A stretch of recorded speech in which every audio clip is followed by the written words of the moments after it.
हम लोग एक सोहर है तो उठान गा रहे हैं। आप लोग को अच्छा लगेगा तो वीडियो लाइक करना जरूर। भोला मिलन मोर सजनवा कैसे सफरी, भोला मिलन मोर सजनवा कैसे सफरी, कैसे सफरी हो रामा कैसे सफरी, भोला मिलन मोर सजनवा कैसे सफरी, भोला मिलन मोर सजनवा कैसे सफरी। सास जे देवता मनन के वो भी मांगने गे हो, वो भी मांगने सास के बदला ठेला दे मैं पिया गए परदेश, चाबी ले गई न सजनवा कैसे सफरी, चाबी ले गई न सजनवा कैसे सफरी, बहन मंगी मेला लानवा कैसे सफरी, बहन मंगी मेला लानवा कैसे सफरी। जेठानी आई पिपरी पिसन के वो भी मांगने हो, वो भी मांगने नेग के बदला ठेला दे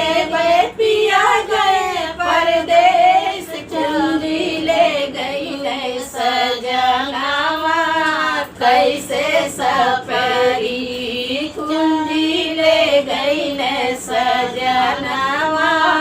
कैसे सफरी, भोला मिलन मोर सजनवा कैसे सफरी, भोला मिलन मोर सजनवा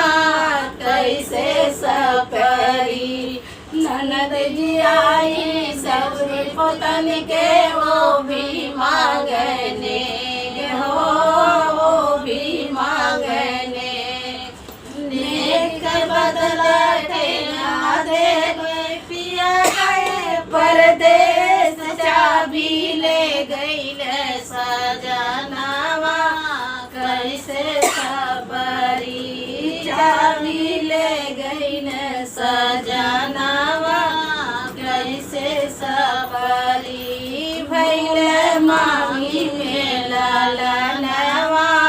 कैसे सफरी,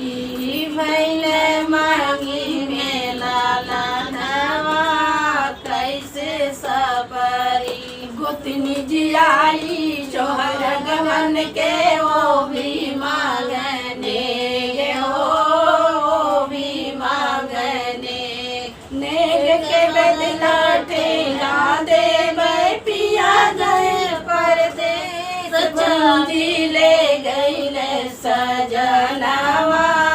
कैसे सफरी,